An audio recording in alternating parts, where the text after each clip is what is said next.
وذل قربا، احسان والدین کے ساتھ اور احسان ذل قربا کے ساتھ۔ قرب کہتے ہیں عربی زبان میں کسی چیز کا قریب ہو جانا، اردو میں معروف ورڈ ہے، قربت حاصل کر لینا، قریب ہو جانا۔ اب جتنے لوگ آپ سے قریب ہیں، یہ بہت سمجھ لیں کہ وسیع معنی رکھتا ہے۔ جتنے لوگ آپ سے قریب ہیں، قربت رکھتے ہیں، آپ کو ان کی زندگیوں میں حسن پیدا کرنا ہے۔ وہ حسن آپ کیسے بھی پیدا کر سکتے ہیں۔ بعض اوقات ہماری زبان سے کسی کو سہارا مل جاتا ہے، بعض اوقات ہمارے کچھ لفظوں سے کسی کے اندر توازن پیدا ہو جاتا ہے، امید بن جاتی ہے، اس کے دکھ درد ختم ہو جاتے ہیں ہمارے چند الفاظ سے۔ تو آپ کے وہ الفاظ اس کی زندگی میں حسن پیدا کر سکتے ہیں، آپ وہ الفاظ اس کے ساتھ شیئر کیجیے۔ بعض اوقات آپ کا مال اس سے کام آ جاتا ہے، آپ کی جان، آپ کا خون اس کے کام آ جاتا ہے۔ آج کے زمانے کے اندر آپ کو پتہ ہے کہ آپ کا خون کسی کی زندگی میں توازن پیدا کر دیتا ہے، اس کی زندگی کو بیلنس کر دیتا ہے۔ آپ اس کے لیے آگے بڑھ کے کام کیجیے۔ اگر آپ کسی کے ساتھ جاب کر رہے ہیں، اس میں کوئی کمی دیکھ رہے ہیں کہ اس میں اس پہلو میں کمی ہے اور میں اس کا ساتھ دے سکتا ہوں، تو کیا حرج ہے ساتھ دینے میں؟ آپ ساتھ دیں اس کا۔ یہ ہے احسان۔ والیتامى، یتامہ کا لفظ جیسے ہی ہمارے سامنے آتا ہے تو ہمارے ذہن میں آتا ہے کہ یتیم وہ ہے کہ جس کے ماں یا باپ مر چکے ہیں یا دونوں ہی مر چکے ہیں، تو ہم اسے یتیم کہتے ہیں۔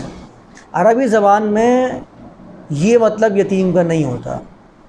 عربی زبان میں یتیم کہتے ہیں ہر اس شخص کو جو منفرد ہو اور اکیلا ہو۔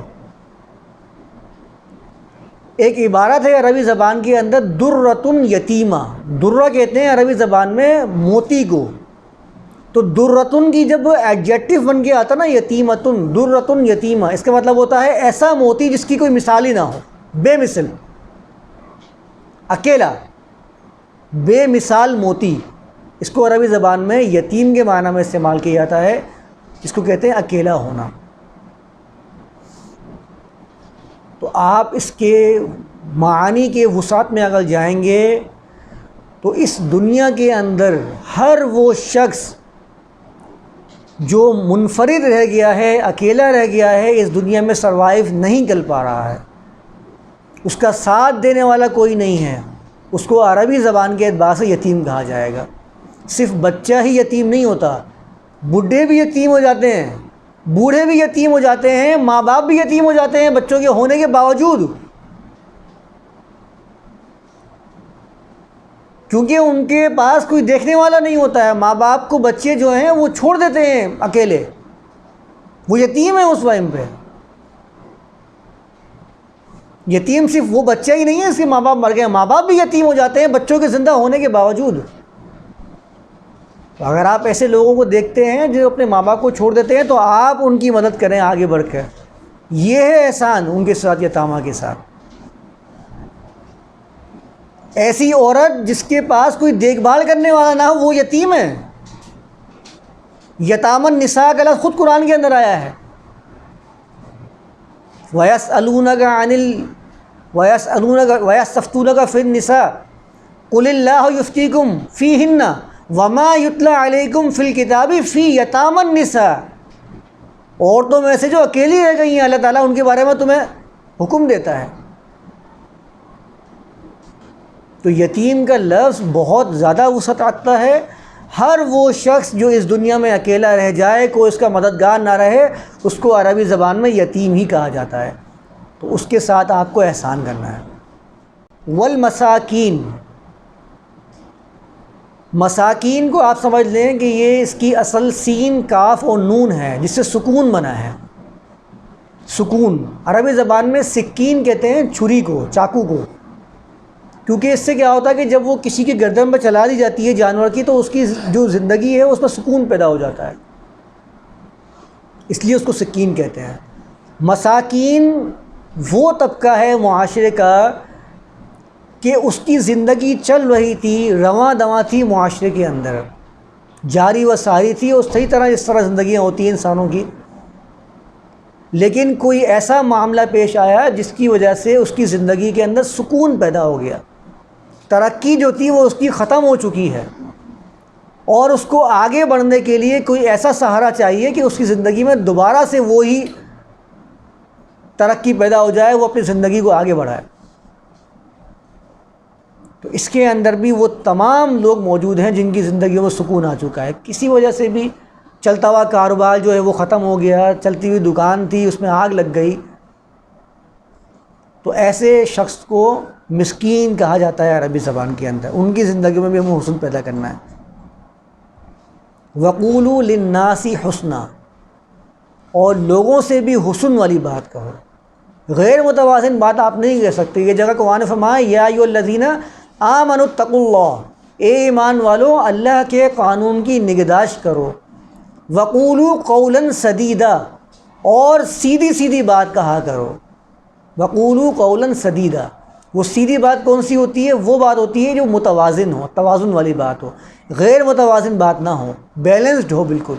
جس موقع پر جو بات کرنی چاہیے وہ بات کی جائے، بیجا بات نہ ہو، نہ کسی کو تکلیف پہنچانے والی بات ہو، بلکہ جو اس کی کیفیت ہو، جس حال سے وہ دوچار ہو اس کے حال کے مطابق بات ہونی چاہیے۔ ایسا نہ ہو کہ کسی کی میت میں گئے اسے ٹھٹے لگا رہے ہیں، یہ غیر متوازن رویہ ہے۔ وہ آپ اس کی کیفیت کو پہلے چیک کریں کہ وہ کیفیت کیا ہے، وہ کیسی بات آپ سے چاہ رہا ہے۔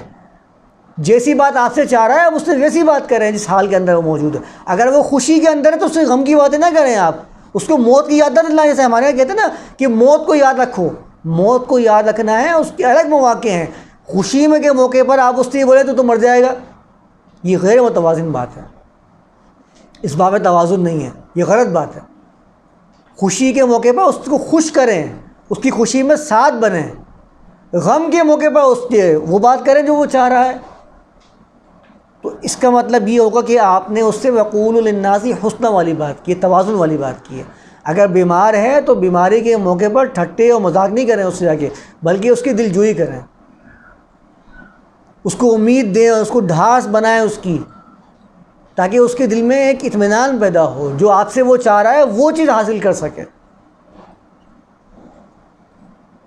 یہ گفتگو جو ہوگی لوگوں کے ساتھ، یہ متوازن گفتگو ہے۔ اس کو آپ کسی بھی معاملے میں لے آ سکتے زندگی کے۔ کسی کا کاروبار ختم ہو گیا ہے تو اس کے ساتھ کیسی بات کرنی ہے، کسی کی جاب چلی گئی ہے مجھے اس سے کیسے بات کرنی ہے، کوئی مجھ سے ملنے آیا ہے وہ چاہ رہا ہے کہ میں اس کو تھوڑا وقت دوں، اس سے گفتگو کروں، اس سے بات چیت کروں، یہ نہ کروں کہ وہ الگ بیٹھا ہے میں اپنا الگ کام کر رہا ہوں، موبائل یوز کر رہا ہوں، اس کو تو توجہ نہیں دے رہا۔ وہ آپ سے بات کرنا چاہ رہا ہے، آپ سے بات کرنے کے لیے آیا ہے، تو اس سے بات کرنے کے اندر آپ کو توازن رکھنا ہے۔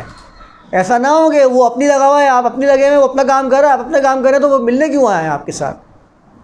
یہ معاشرے کے اندر رہنے کے وہ رہنما اصول ہیں جو قرآن نے آپ کو پرووائڈ کیے ہیں کہ آپ کو معاشرے کے اندر کس طریقے سے لوگوں سے تعلقات قائم رکھنے ہیں۔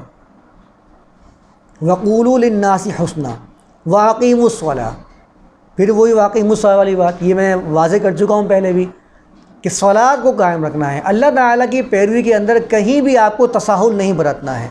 وَآتُوا الزَّکاۃ، زکوٰۃ کے اندر بھی بہت مفہوم ہے، اس کا وسیع ہے کہ آپ کو جس موقع پر جیسی ضرورت اس کو پڑ رہی ہے ویسے ہی آپ اس کے کام آ جائیے، جسمانی طور پر ہو، آپ کی ذہنی طور پر ہو، مالی طور پر ہو، جس طریقے سے آپ کسی کو نشوونما دے سکتے ہیں آپ نشوونما دیجیے۔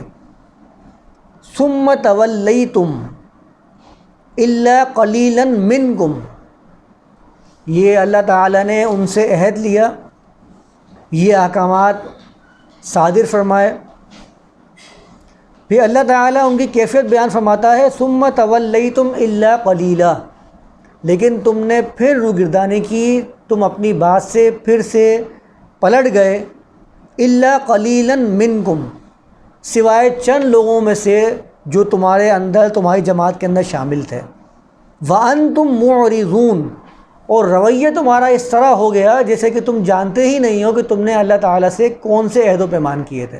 معرضون کا مطلب ہوتا ہے عربی زبان میں کسی سے مکمل طور پہ منہ پھیر لینا، اوائڈ کر دینا اس کو۔ وہ آپ کو سمجھا رہا ہے کیونکہ اللہ کے نبی مسلسل آتے رہے، سمجھاتے رہے، لیکن رویہ ان کا یہ تھا کہ ایک تو وہ پھر گئے، اور پھرنے کے بعد اگر کوئی ان کو کوئی تنبیہات کرتا بھی تھا کہ دیکھو تمہیں یہ کرنا ہے، تمہارے پاس یہ عہد و پیمان تھے، تو ان کا معاملہ یہ تھا کہ انہوں نے مکمل طور پہ اپنے آپ کو وہاں سے پھیر لیا اور اس کی طرف توجہ دینا بھی نہیں چاہی۔ وَأَنْتُمْ مُعْرِضُونَ،